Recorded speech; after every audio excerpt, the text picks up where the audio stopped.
He called at 6:47 in the morning. I know the exact time because I was already dressed. Suit, tie. The same blue tie Margaret picked out for me 12 years ago from a department store in Tulsa. I was standing at the bathroom mirror trying to remember how to look like a man who wasn't terrified, and my phone lit up with my son's name.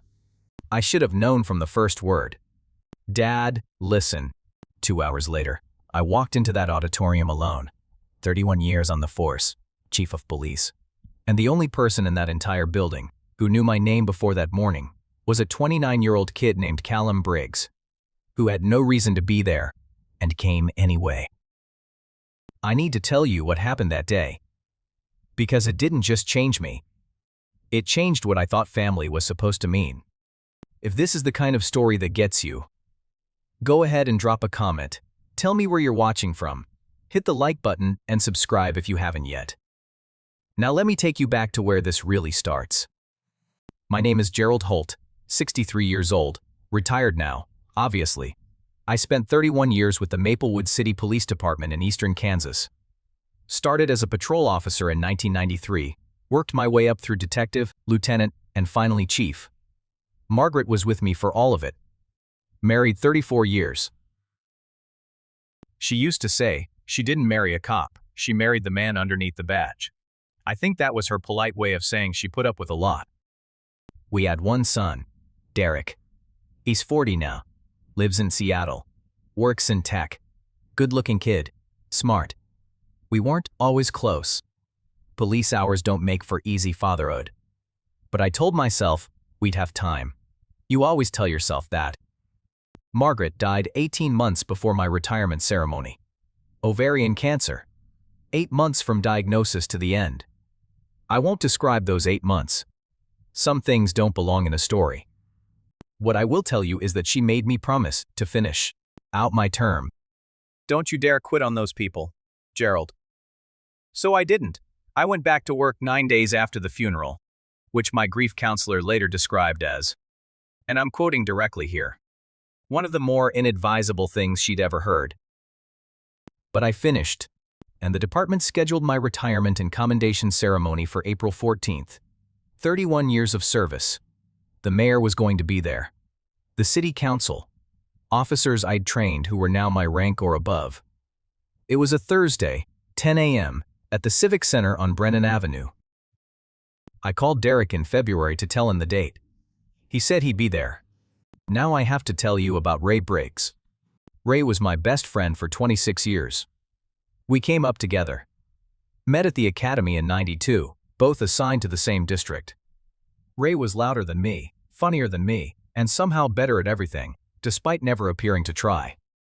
He coached Little League. He made his own hot sauce.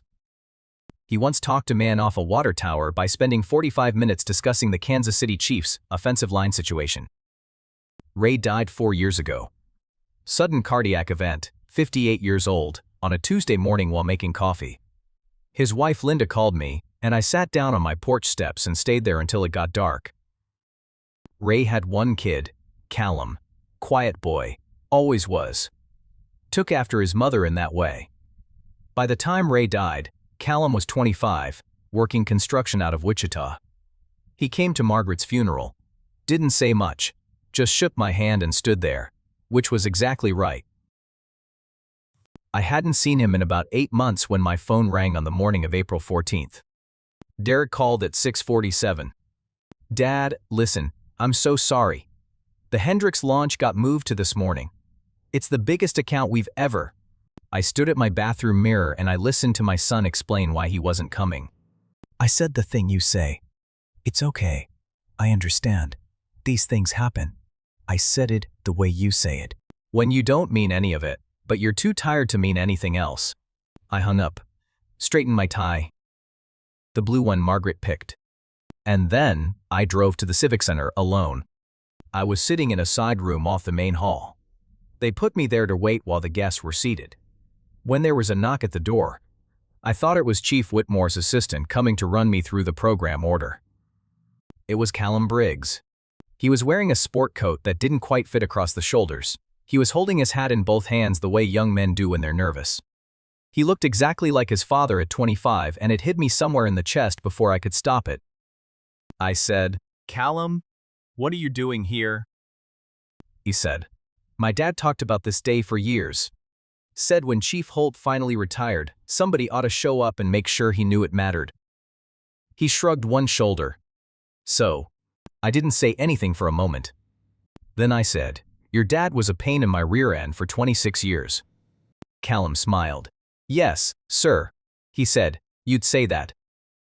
He sat in the front row. I stood at that podium and I looked out at the room.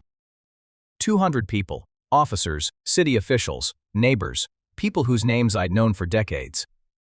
And the only face I was really looking at was a 29-year-old kid in a slightly too big sport coat, who had driven 2.5 hours from Wichita on a Thursday morning, because his dead father told him somebody should. I got through my speech. I don't remember most of it. I remember the part where I talked about Margaret. I remember my voice doing the thing it does now when I say her name in public. I remember Callum not looking away.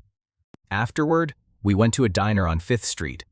He had coffee, I had pie, I didn't finish. We sat there for almost 3 hours. He told me about his work, the crew he was on, a commercial project in South Wichita, a guy on his team who reminded him of his dad. I told him about the last year.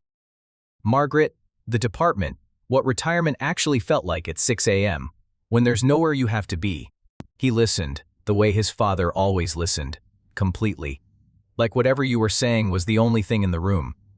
Before we left, he said something I've thought about almost every day since. He said, "My dad used to say you were the most reliable man he ever knew. Said if Ray Briggs was in a hole, Gerald Holt would already be there with a rope." He looked at his coffee cup. "I think he'd want you to know somebody still got the rope, if you ever need it." Derek called that evening. I let it go to voicemail. I listened to it later. Apologetic, a little rushed, a promise to visit soon. I called him back the next morning. We talked for 20 minutes. It was fine. It wasn't nothing, and it wasn't everything. It was what it was. That's the part that took me the longest to accept. That some distances don't close all the way, and that's not always a failure. Sometimes it's just the shape of things. What I didn't expect was what grew in the space where I'd stopped expecting. Callum and I have lunch about once a month now. He drives up, or I drive down, and we sit somewhere and talk about nothing important for 2 hours. His crew, my garden, a book one of us is reading. He's teaching me how to play chess badly. I'm teaching him how to change his own oil, which he absolutely does not need to know but submits to patiently. Last month he asked me something. He'd been circling around for a while. He said, "Do you think my dad knew? I mean, do you think he knew you'd need somebody?" I thought about Ray, his loud laugh, his hot sauce. 45 minutes on a water tower talking about the Chiefs. I said, "Your dad always knew things before the rest of us. It was his single most annoying quality." Callum laughed. It sounded like his father. I've got a photo on my desk now. Ray and me, academy graduation, 1993. Two idiots who had no idea what was coming. Some mornings I look at it and I think, he's still showing up, just through different hands. The blue tie is back in my closet. Margaret picked it. I'll wear it again. Some things you carry because they're heavy. Some things you carry because putting them down would mean forgetting who you were when they were given to you. If you made it to the end of this one, you already understand that the people who show up for you aren't always who you expected. And sometimes the ones who can't be there anymore, find a way to send someone who can. I'll see you in the next one.